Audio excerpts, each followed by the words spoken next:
If you're a David Lynch fan, this is a very, very exciting story. The Cannes Film Festival is coming up, and the Cannes Film Festival I find most exciting because the big filmmakers that you enjoy to follow, whether independent or even studio filmmakers, if they have artistic integrity, at some point they're going to go through the Cannes Film Festival. And the Cannes Film Festival is normally the point where you start getting the buzz about the upcoming movies of the year. You're excited about something, then you're going to see how it plays in Cannes. If it's a lackluster response, it depends on who the filmmaker is. Somewhere like Lars von Trier, a movie comes out there, people hate it. It could be very exciting. It could be terrible. Paul Thomas Anderson releases a new movie. You normally get like the subtle buzz that gets things hyped up for the coming year. It's a very fun time if you enjoy movies. Director premiering their movie at Cannes is a huge deal. So there was someone that put out a bit of a tease, and this is the type of tease that works perfectly whenever you follow the Cannes Film Festival. They said, there's going to be a movie at Cannes from one of the best American directors in history. He made two of my all-time favorite movies, and we can argue all night over others, and favorite TV series. This movie has been kept under wraps. Some even doubt it exists. This tweet came from Kaleem Aftab, who is the Red Sea Film Fest director of international programming, movie critic, producer, member of the BAFTA, member of the Critics Circle. So this is someone who definitely has intel about what kind of goes on the festival circuit. So I would say that it's reputable. Some people have said, is it going to be Fincher? Is it going to be Spike Lee? But it looks like the biggest frontrunner right now is David Lynch. Of course, David Lynch, the master behind things like Blue Velvet, The Elephant Man, Eraserhead, Lost Highway, and of course the magnum opus Twin Peaks.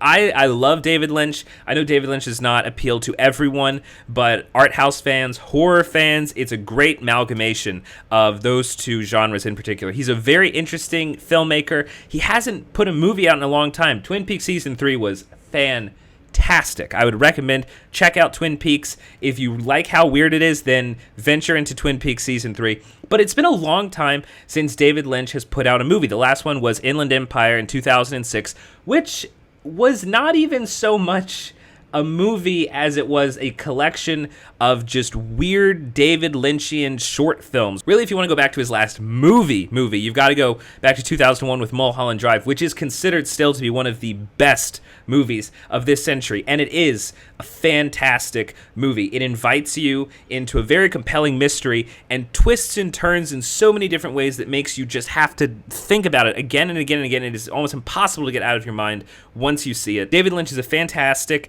filmmaker. These types of whispers are also very much the type of way that David Lynch likes to work. He keeps things very secretive, likes to kind of drop hints about things as they come out, very much like his movies. Everything is built up on clues and whispers and signals. That's part of the fun of following David Lynch. So whenever I saw this and I started to see that David Lynch was the one that they're talking about, this secret movie that's coming out of Cannes, what is the secret movie coming out of Cannes? Like, what do you think it could be? Who do you think it is? Whenever I saw that everyone was going in on David Lynch, I felt like that's where I'm putting my chips with, because like I love David Lynch so much. The idea of getting a new David Lynch movie would be incredible.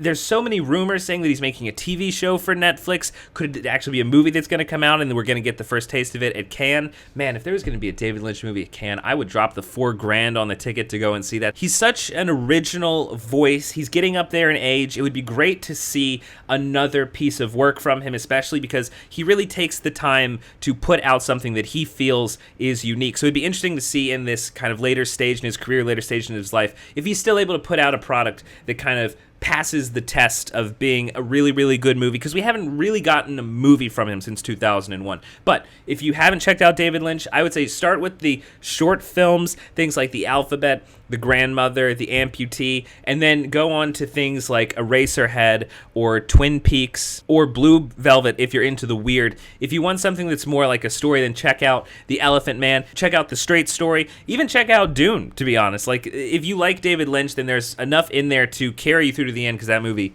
if you're just going about it as a regular movie, that movie has some problems. But it's all Lynchian.